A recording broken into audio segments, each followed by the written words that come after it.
Good morning, ladies. Good morning. We have a guest here. Who is our guest, Kajenwa? Our guest is Miss Kaya, and she's here to supervise the Nice. call and make sure we're on track. Doing a great job so far. So welcome everyone to Tone It Up Tuesdays. We have Kajenwa and Jennifer here following the Lose Your Inches program, which is based on my book, Lose Your Inches Without Losing Your Mind. So this week is week 3. Last week we talked about week 2, which was really paying more attention to what you're eating and portions and calories if you chose to track that way. So I'd love to hear from each of you how this past week has gone. Yeah, so this past week was really interesting. I actually took your recommendation, downloaded the MyFitnessPal application, and so I've just been charting, day to day to see what I can consume. And I think it's telling me my goal should be 1,400 calories per day, which I think is a lot, by the way. Mm-hmm. And so I'm trying to curtail that, but I'm noticing every time I eat how that number goes down and down. And then pretty soon there's like 100 calories left. I'm like, oh, so yeah, it's been interesting. Okay, good. So with that number, the MyFitnessPal app is a great tool because it's based on if a person wants to lose basically a half pound up to 2 pounds a week, which is healthy weight loss. That 1,400 calorie goal is great, actually. It's not too much. Most people, just to maintain where they are, need 2,000 or even more calories a day. So you're already creating a deficit, so I encourage you to eat all the calories it's allotting for you. Oh, good, okay. Yes, because we don't want to be hungry and we don't want to eat too little because then the body will backfire, which is a little bit about what we'll talk about today. So right. Keep doing that tracking. And yes, it is sort of did you have any aha moments as you're writing stuff down? Yeah, I like to snack a lot. That's the aha moment. And so again, my goal is to really snack on foods that are good for me. But then, forgiving myself if I've decided that I was going to do something bad, quote unquote. Right. And even if you have maybe it's chocolate, maybe it's whatever your favorite indulgence is, then it's all about the portion. So it's having a smaller portion, actually tracking it and staying accountable, and you'll still lose weight in inches. So it doesn't have to be 100% perfect. Perfect. Yes. And how about you, Miss Jennifer? Hi. Yes, I'm actually dressed to go running shortly, which has not happened in a really long time. So I'm feeling very good. The counting calories and really just looking at the ingredients inside things was really eye-opening this week. I had a couple times running around between clients, and I would stop into a convenience store, pick up even a protein bar, get in the car, and it's a vegan protein bar. It looks all, organic. And then I look at the calories and I'm like, holy crap, this is, more than I'd eat in a whole meal. So again, very eye-opening as to things that sometimes you think are healthy, but might not be. I also just wanted to add that this entire week, I've been drinking my water now. We're starting our 3rd week. But I've noticed how much clearer I'm thinking, how much less cranky I am, and I'm even sleeping better. My mind usually goes 100 miles a minute, and I'm able to rest and relax, and that's just really awesome. And I can only contribute it to eating better and drinking lots of water. And I lost a full inch in every single measurement of my body.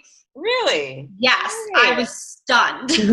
That's awesome. Just by drinking water and just drinking the water, eating better. When I did the chart last week, I couldn't even believe it because the scale didn't move, but every measurement on my body was an inch down from the previous week.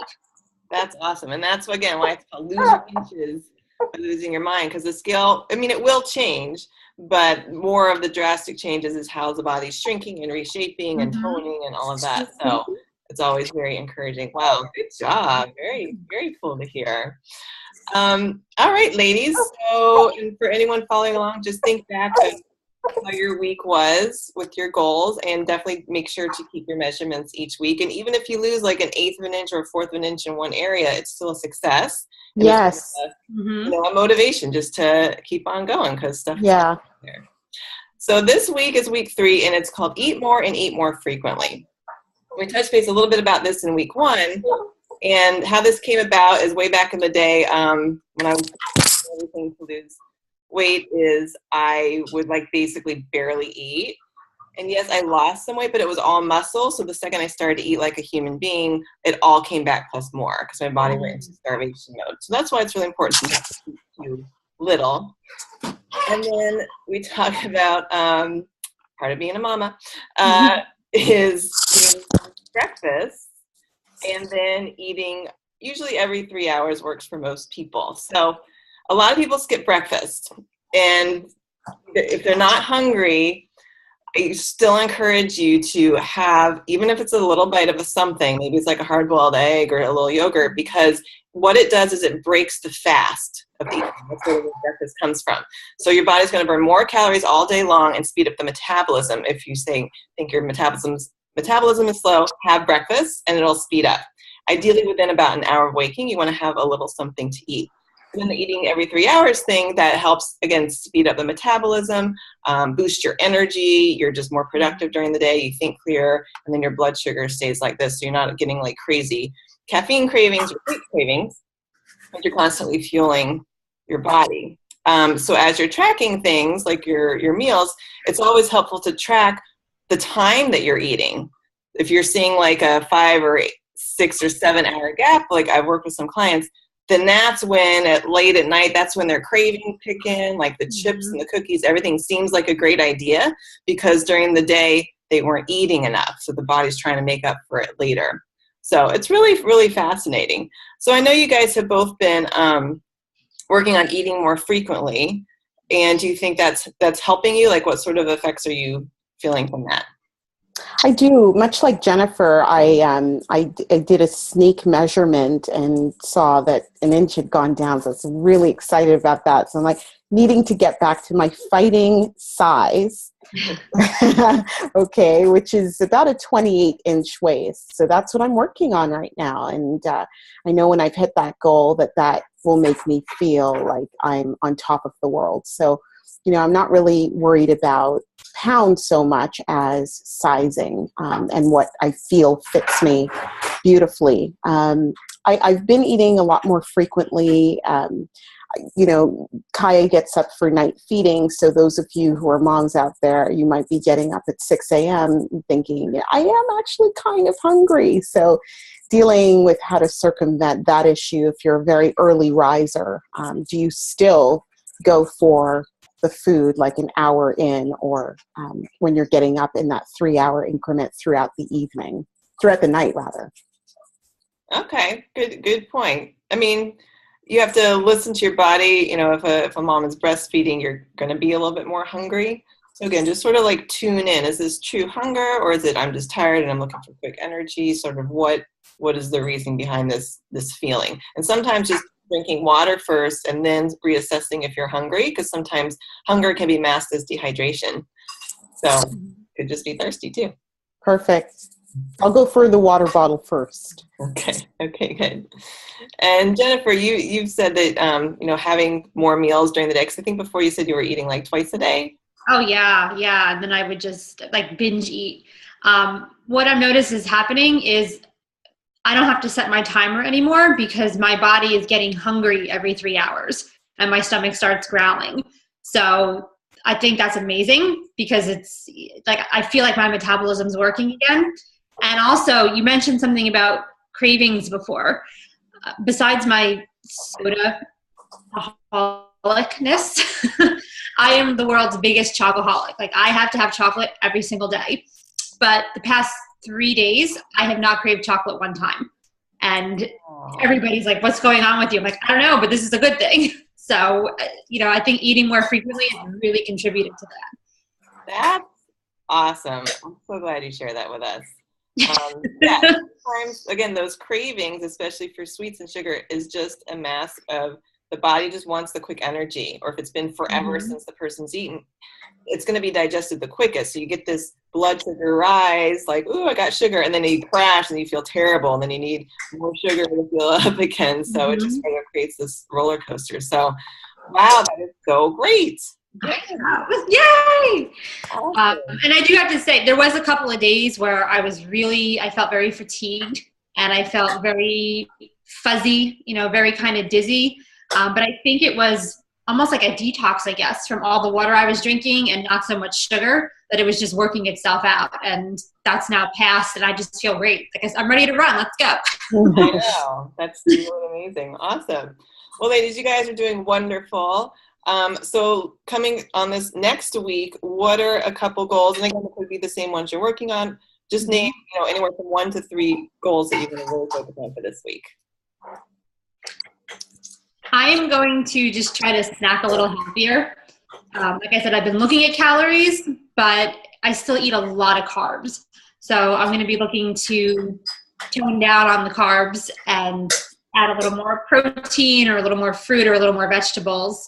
I'm also increasing my workouts and what I'm doing. Okay.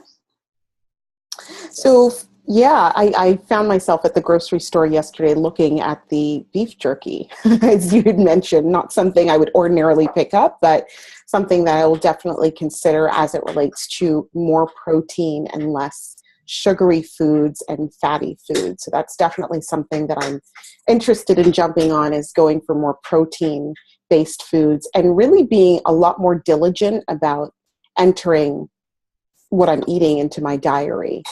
And just being very specific about what goes in, as specific as possible, not cheating the diary, because you cheat your diary, you're really cheating yourself, essentially. Yeah. So I'm really looking to stay on that grind, and hopefully the app functions beautifully in helping me get to my level weight as much as possible. It is helpful, and it will remember all your favorites that you put in. So each time you enter something, you just start typing it and it remembers, what you use a lot. So, but then the first trick is like finding it. Right. Finding exactly. But I love that you're both going to be working on the healthier snacks. So definitely focus on the protein. Greek yogurt's great. Even like a string cheese, if you're able to have a milk product. Nuts, unsalted nuts have protein and healthy fats in them, and they're very portable, like almonds or cashews or walnuts. I love almonds. Mm-hmm. So those are super healthy. Hummus and vegetables. Hummus has a lot of protein and fiber as well, because it's really just crushed chickpeas. So when you're thinking of snacks, always look for the protein. Even on a protein bar, make sure there's protein in it. Sometimes it's like 2 grams of protein.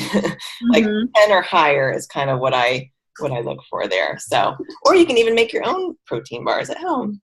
So. Oh, wow. That's for the next class, I feel like.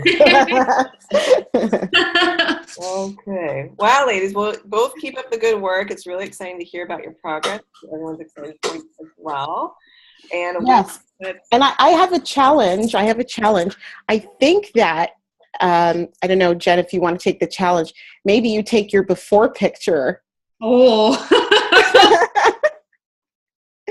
Maybe you take the before picture and then it's like, ta-da! Anyway, I don't know. It's up to you guys. I have my before picture, Oh, wow. It's not pretty, but I only have like 3 pictures taken when I was at my heaviest, and there's a reason why I didn't take a lot of photos. But yeah, sometimes it's nice to look back and be like, oh, and just think of all the things I was going through at that time in my life, and so. Yeah, it's a lot of it is psychological for sure. Yeah. So, all right, ladies, we'll keep it up. And next Tuesday will be another Tone It Up Tuesday. We'll be in week 4. And if anyone's following along, you could find me at happyhealthypeople.com. Also Facebook, Happy Healthy People, and we'll be posting these videos, and you'll be posting them on your website and as well. So, keep up the good work, ladies. All right. Thanks. All right. Thank you, Justine. Have a good one. Bye. Bye.